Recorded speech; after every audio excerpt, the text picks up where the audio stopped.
Ministers, Deputy Ministers, Attorney Generals, Solicitor Generals, Ambassadors, High Commissioners, distinguished delegates, ladies and gentlemen.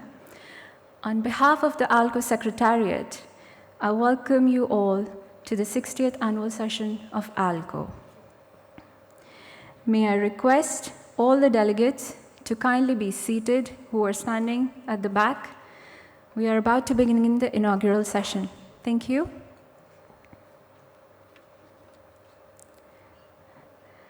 I would like to take this opportunity to introduce the dignitaries on the top table to the delegates. We have His Excellency Dr. Kamalin Pinat-Puwadol, Secretary General of ALCO. The chief guest for the session, Honorable Madam Meenakshi Lekhi, Minister of State for External Affairs and Culture, Government of India. Ms. Jia Mia, Minister at the Embassy of the People's Republic of China, New Delhi. She's representing the President of the 59th Annual Session of ALCO.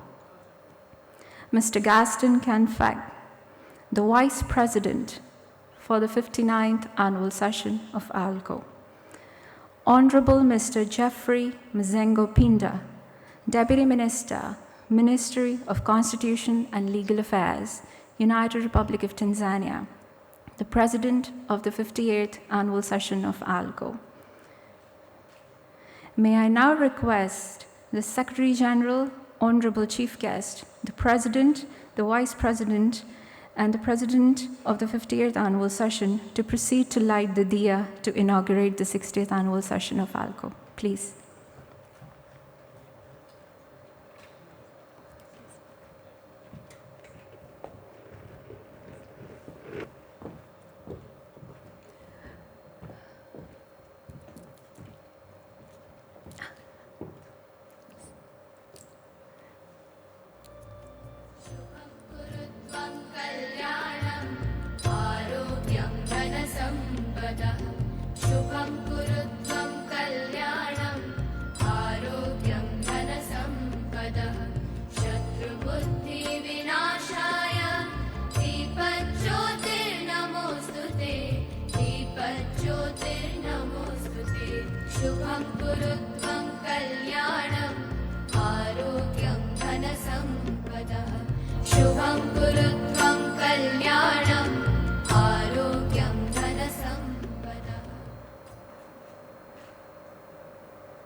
Thank you so much for inaugurating the session.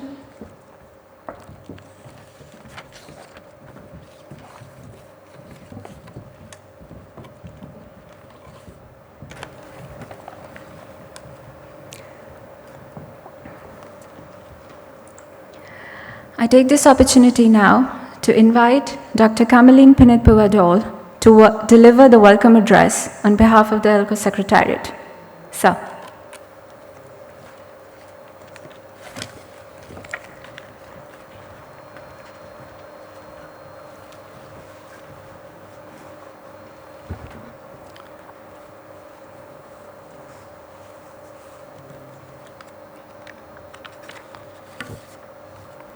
Your Excellencies, Madam Meenakshi Lekhi, the Honorable Minister of State for Internal Affairs and Culture, Government of India, and the Chief Guest of the 60th Annual Session. Your Excellencies, Honorable Geoffrey Mzengo Pinda, Deputy Minister, Ministry of Constitutional and Legal Affairs, the United Republic of Tanzania, on behalf of the President of the 58th Annual Session, Mrs. Jiama, Minister, Embassy of the People's Republic of China, New Delhi, on behalf of the Recording in progress. On behalf of the President of the 59th Annual Session, Dr. Gaston Kenfact, Director of Legislation, Minister of Justice, Republic of Cameroon, the Vice President of the 59th Annual Session. Excellencies, distinguished delegates, ladies and gentlemen, it is my privilege and honor to welcome you all to this 60th Annual Session of ALCO. We are particularly privileged that the Honorable Minister of State for External Affairs and Culture, Government of India, Madam Meenakshi Lekhi, has kindly accepted to deliver inaugural address for this annual session. On behalf of the organization and my own behalf, I respectfully and warmly welcome Your Excellencies, and it is our privilege and honor to have your august presence among us today. We are confident with Your Excellencies setting the tone of our deliberation. The 60th annual session of ALCO is going to be a great success. Your Excellencies, it gives me an immense pleasure to note that we have again gathered in New Delhi for the 7th time of the annual session. The Republic of India is one of the 7 founding member states of the organization. Since ALCO establishment in 1956, already 6 of our annual sessions have taken place in New Delhi. In 1957, the first annual session of ALCO, and then 1967, 1973, 1998, 2006, and 2016.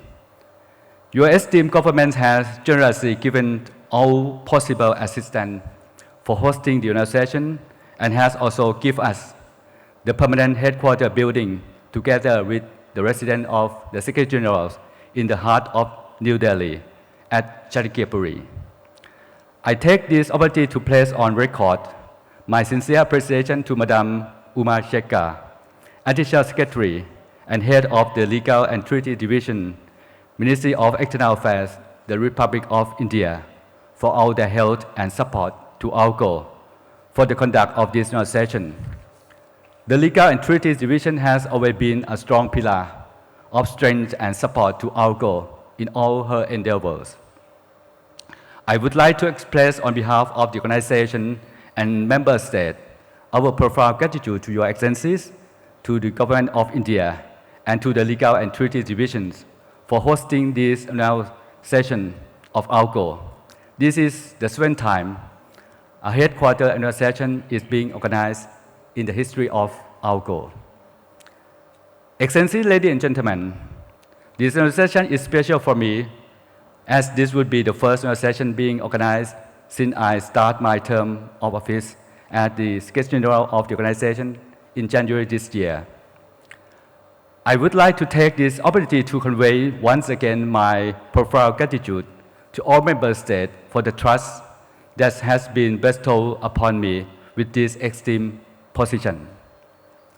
My deep gratitude also extends to my mother country, the Kingdom of Thailand, for nominating me as candidate for this position and providing full assistance and strong support throughout the campaign. Excellencies, ladies and gentlemen, one of my priorities is to strengthen ALCO's cooperation and engagement with member states.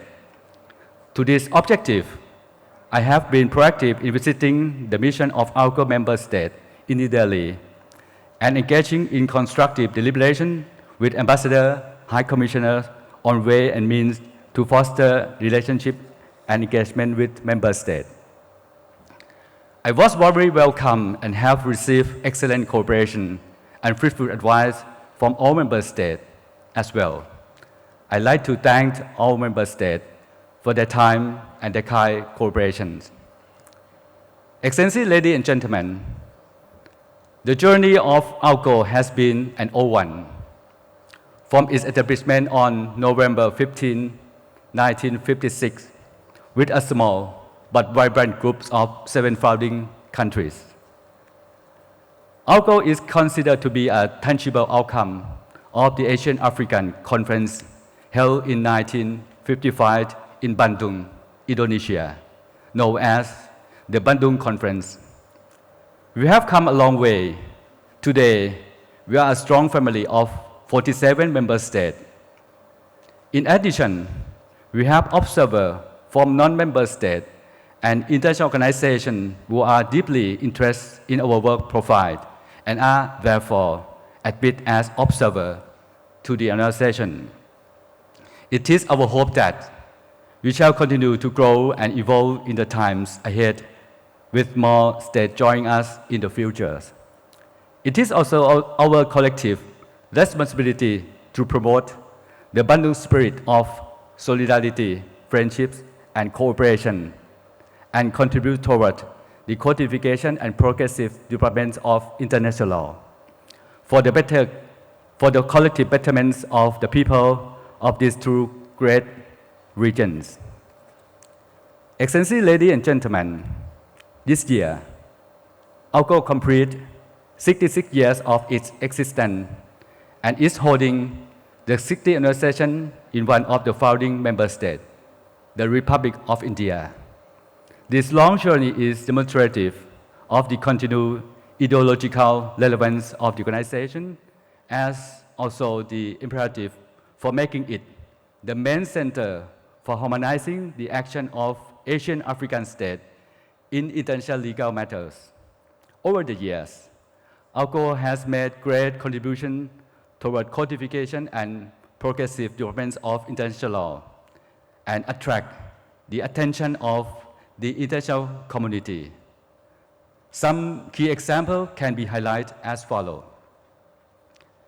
In 1961, at the UN Conference on Diplomatic Relations in Vienna, ALCO's draft convention was formally placed for consideration, and some of its recommendations found place in the Vienna Convention on the Diplomatic Relations.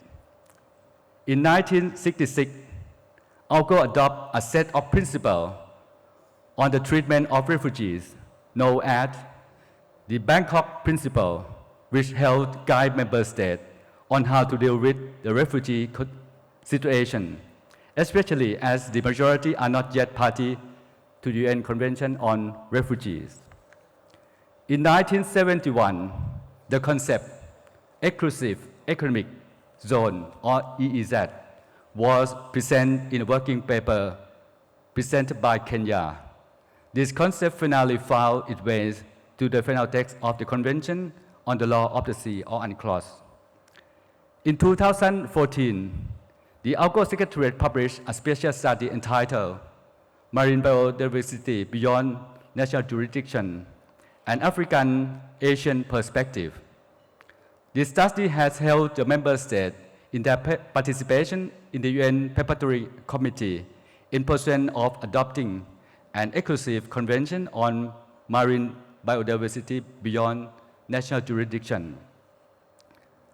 ALCO and UNCITRAL, United Nations Commission on International Law, have maintained a close and fruitful relation, especially in the matter of international commercial arbitration. At the organization in 1974, the UNCITRAL representative suggests the regionalization of arbitration centers. The establishment and cooperation between arbitral institutions would lead to the progressive development of international commercial arbitration. In pursuit of this, ALCO, in cooperation with member states, has so far established 6 regional arbitration centers.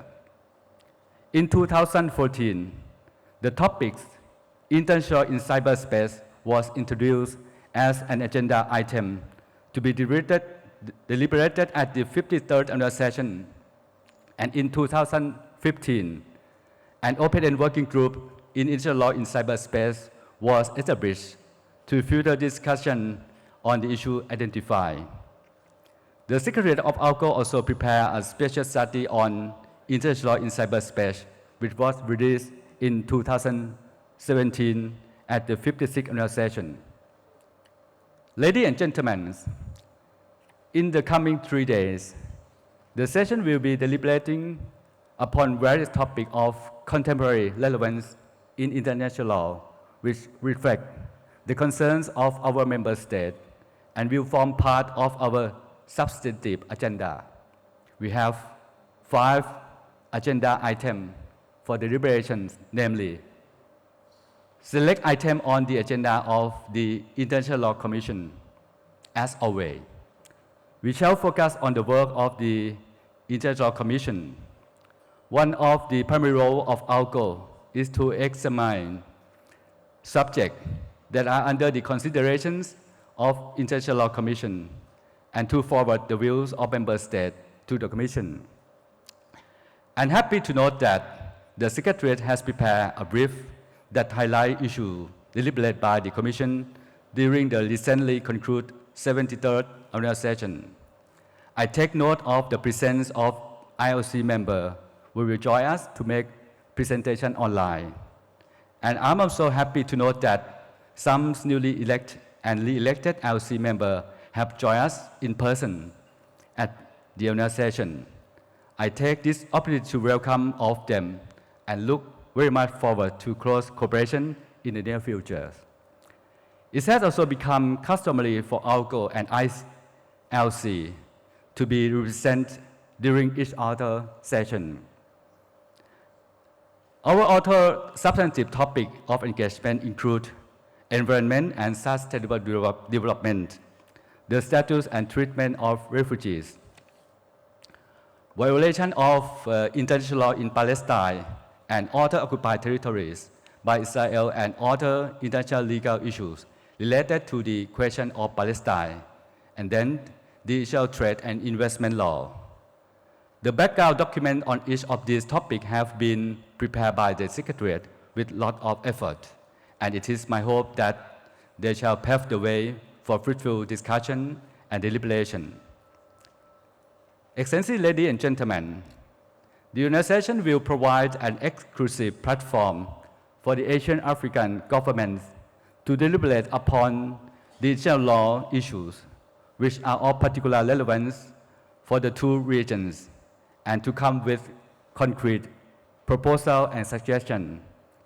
The organization will also a wonderful opportunity for our goal to work toward realizing our mandate in a meaningful and effective manner.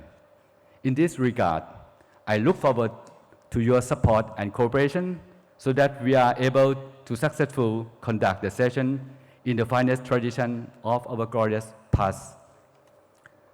The special circumstances posed by the COVID-19 pandemic have necessitated the need to conduct annual session in hybrid mode, which include both physical and virtual participation from the delegate.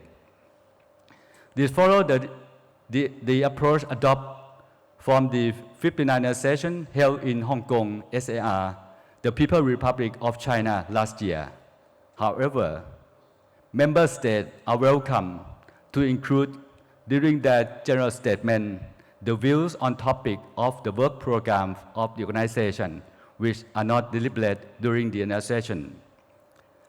Given the tight schedule and the hybrid mode of participation, it is particularly important to keep the statement on each item on the agenda within the time allocated.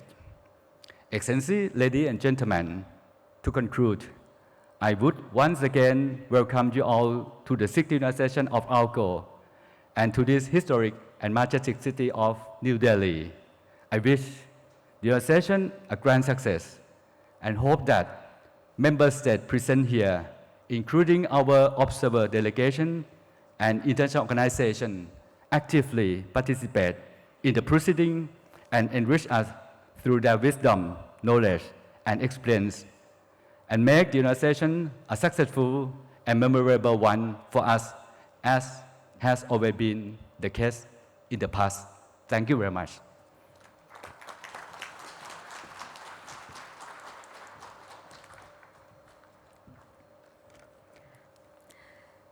Thank you so much, sir, for the address. May I now invite Ms. Jia Ma to deliver an opening statement on behalf of the President of the 59th Annual Session. May you have the floor, ma'am.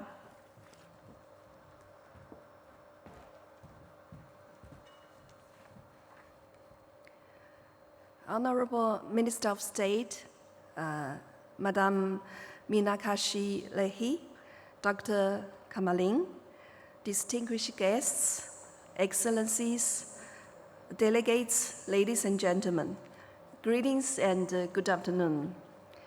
It is of immense pleasure for me to address this gathering at the start of the 60th annual session in New Delhi. This session is a headquarters annual session. It was a great pride and honor for the People's Republic of China to host the 59th annual session in Hong Kong, SAR last year. On behalf of the Chinese government, I take the opportunity to sincerely thank each and every member state of ARCO and the Secretariat of ARCO for coordinating and working with us in making the 59th annual session a grand success. I note that on account of the COVID-19 pandemic, the 59th annual session was the first held in hybrid format and has opened new vistas for the leveraging information technology to the best use of our professional engagement. In this regard, I'm happy that the 60th annual session is also being conducted in hybrid format so as to ensure maximum participation in these difficult and trying times. And I'm happy my colleagues in Beijing are now with us. China accords the highest importance to ARCO and has been a strong supporter of the organization ever since it became the member in 1983. China would like to resume, whenever possible, the China-ARCO Exchange and Research Program on international law, which was interrupted by the pandemic. Over the years, China has been advocating that ARCO should play an important role in the codification and the progressive development of international law, keeping in view the perspectives, dreams, and aspirations of the Asian and African countries. It is our views that historically the evolution and development of international law had, by and large, ignored the views and positions of most Asian and African states. However, the situation has now changed. Today, Asia and Africa are at the forefront of economic growth, technological advancement, and are witnessing rapid progress in all areas of human endeavor, owing to the sincere and committed efforts of the people of these two great continents. In the field of international law, this has been reflected in a growing desire to work towards strengthening the worldview of Bandung, including respect for sovereignty and territorial integrity, non-interference in the internal affairs of other countries, pacific settlement of disputes, promotion of mutual interests and cooperation, and etc.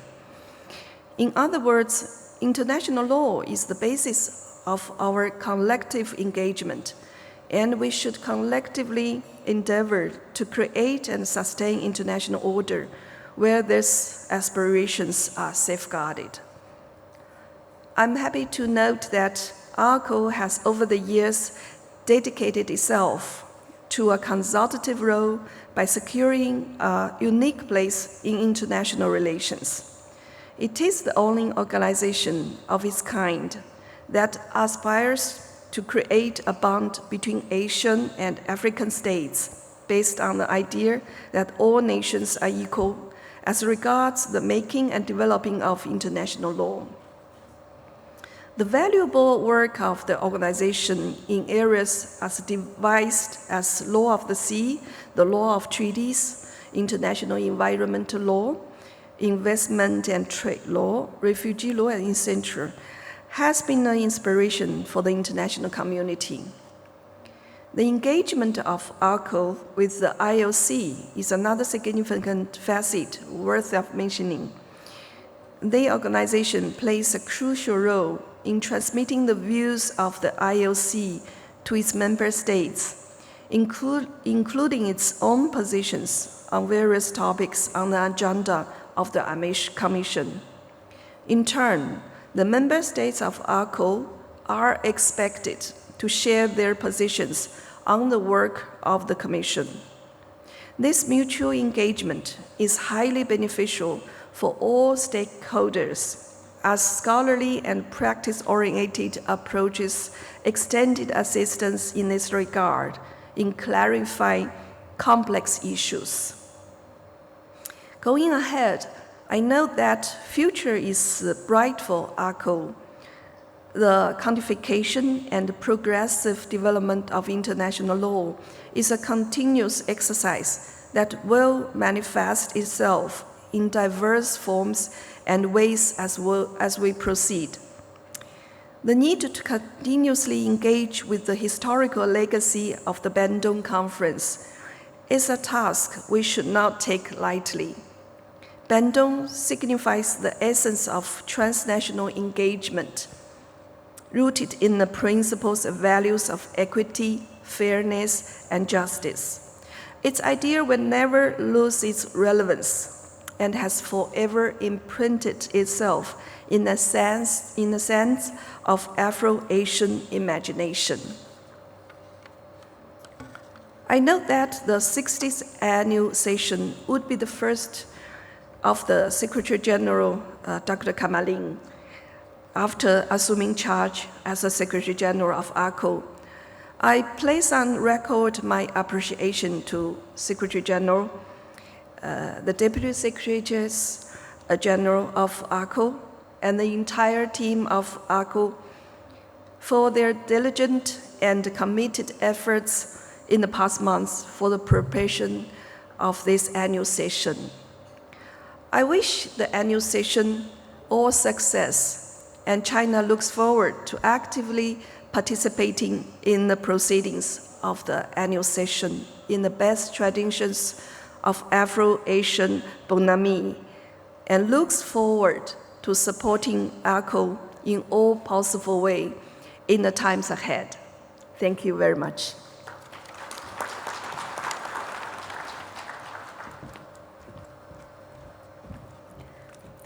Thank you, Madam Mao, for a very, very wonderful statement, very encouraging. Thank you so much. May I now invite Honorable Madam Meenakshi Lekhi, the chief guest for the session, to kindly deliver the inaugural address. You have the floor, ma'am, please. Thank you very much, Dr. Kamlin Pentevodol, Secretary General ALCO, Honorable Geoffrey Kazangi Pinda, Deputy Minister, Minister of Constitutional and Legal Affairs, United Republic of Tanzania, Ms. Zin Ho, on behalf of the President of 59th Annual Session of ALCO, Honorable Kinsikas Attorney General, distinguished guests, ministers, excellencies, ladies and gentlemen. It's an honor and pleasure to be present here on the 60th session of ALCO. So far as India's commitment to the ALCO is concerned, we were not only the founding members, but we also host the Secretariat of ALCO, which goes to showcase our commitment to the lawmaking and rule of law, both domestically and internationally. And it is that commitment which allows us not only to participate, but take a front foot progress and make progress in lawmaking exercise, and ALCO being one of them.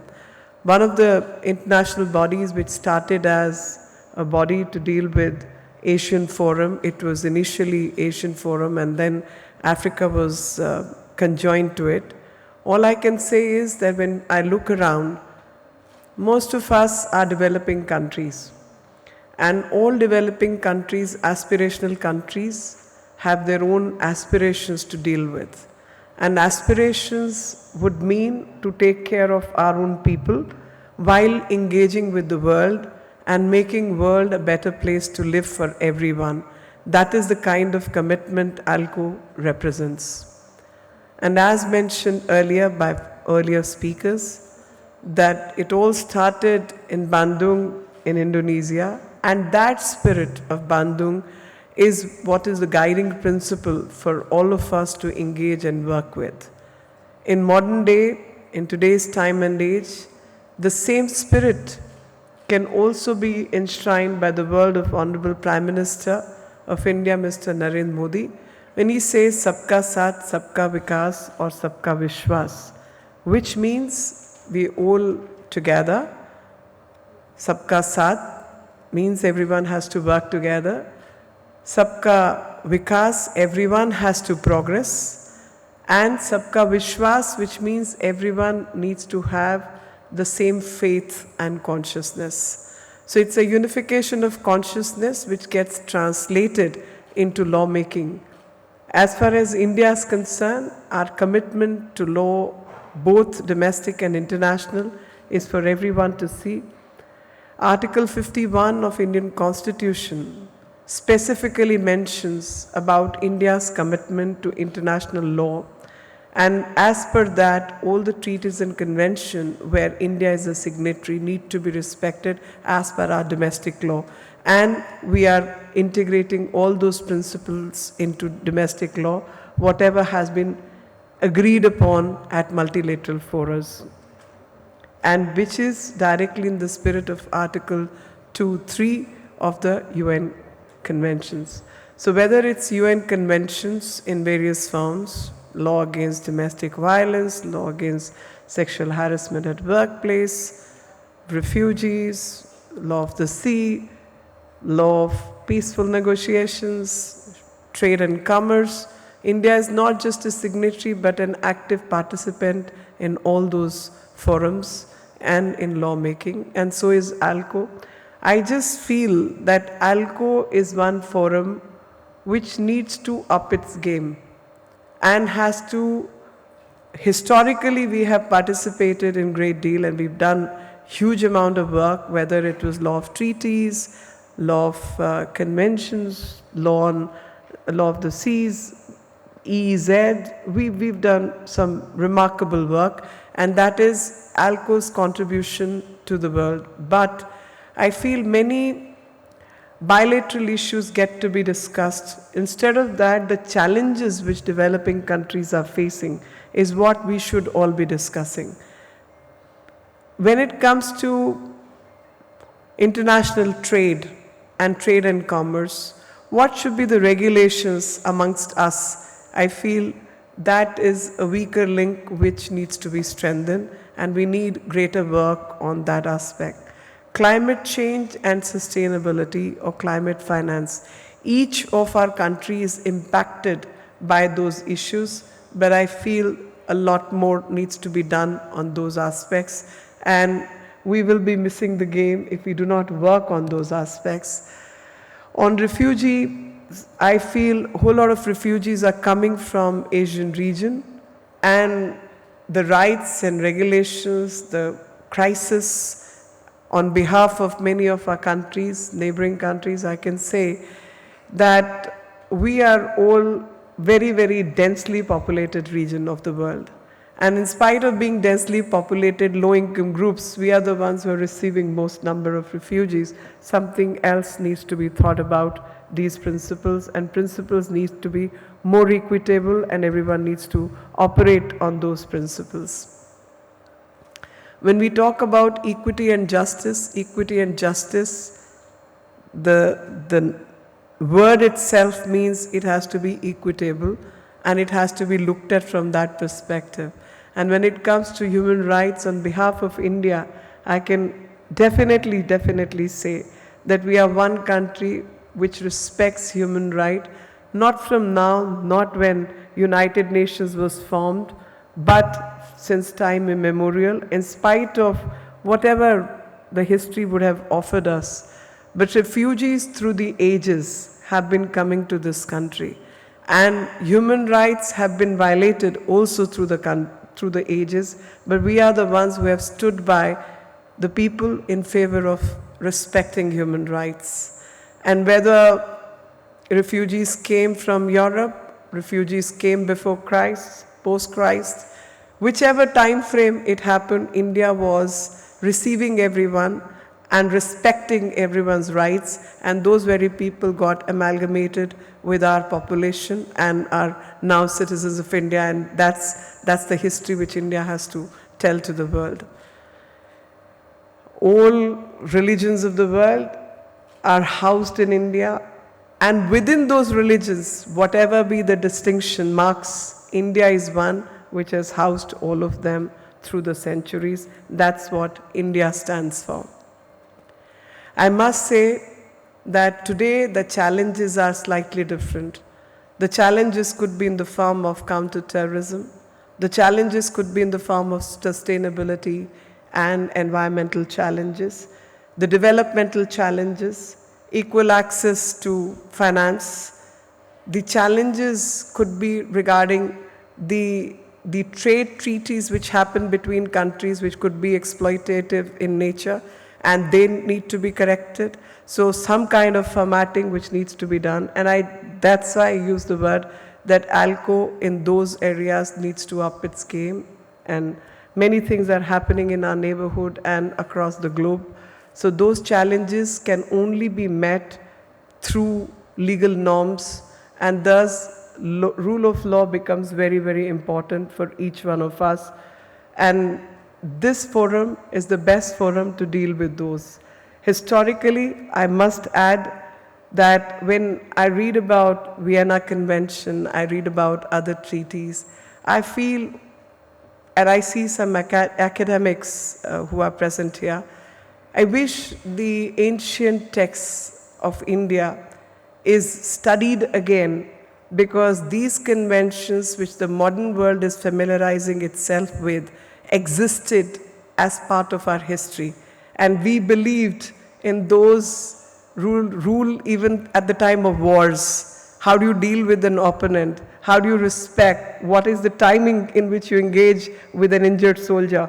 How do you treat an animal? Why women and pregnant women and children be not attacked? All this existed in our text. And I just hope and pray that someone gets into that research bit and showcases what the humanity has known all through the history, but got lost because of many other reasons, because people diverted from that principle. And this forum can become a forum which actually shows the way to the world as to how multilateral engagements have to happen. My best wishes to each one of you who have found time to engage at this forum, and special compliments to the Secretary General, who is very passionate about the subject and puts all his efforts to show, to bring us all together and take the work forward. I declare the 60th session of ALCO open, and you may please enjoy the hospitality of Delhi. It's a historical city which has been there for several centuries, even before Christ. There are many historical places to visit, and you find multitude of people. It's a truly international city. On behalf of India, on behalf of my government, on behalf of the Honorable Prime Minister, President, everyone, I welcome you all. Please enjoy the city and the forum. Thank you very much. Jai Hind.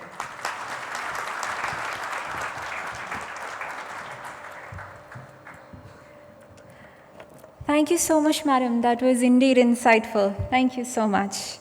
May I now invite the Honorable Mr. Jeffrey Mizengo Pinda to deliver the vote of thanks, sir. Please, you have the floor.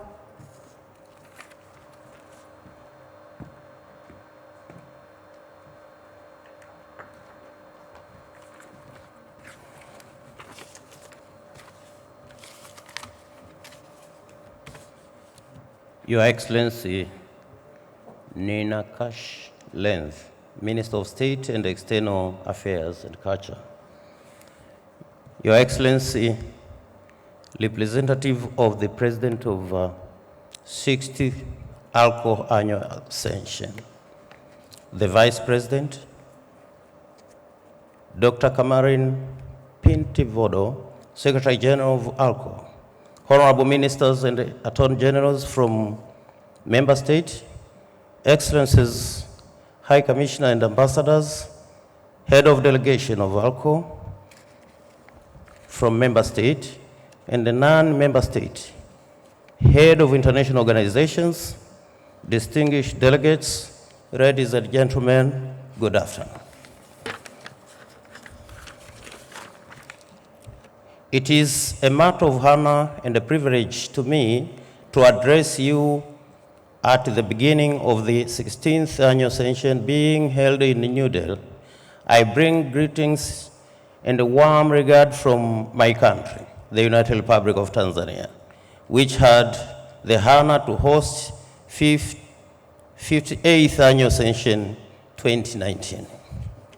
The United Republic of Tanzania, as always, has been a strong supporter of ALCO and a strong votary for Afro-Asian unit and born homies. We look forward to maintain our good relations with ALCO and her member state in the time ahead under the new leadership of His Excellency Dr. Kamarin Pintivodo. I know that tenure of Secretary General Professor Dr. Kennedy Gaston was a meaningful and a useful one of ALCO. I am proud that Professor Gaston, as a Tanzanian son, made as a remarks contribution to ALCO. I look forward to the 16th annual session, which is also being held in hybrid format like the 59th annual session held in Hong Kong. And one of the shorter duration. I hope that the annual session is a highly productive one and help us revisit our common interests and aspirations on the topics proposed to be discussed in the annual session. I thank the ALCO Secretary General, ALCO Secretariat for their effort in organizing the annual session and all effort made in the regard, and ALCO grows stronger in the year to come. Thank you for your kindness, attention. Asante sana.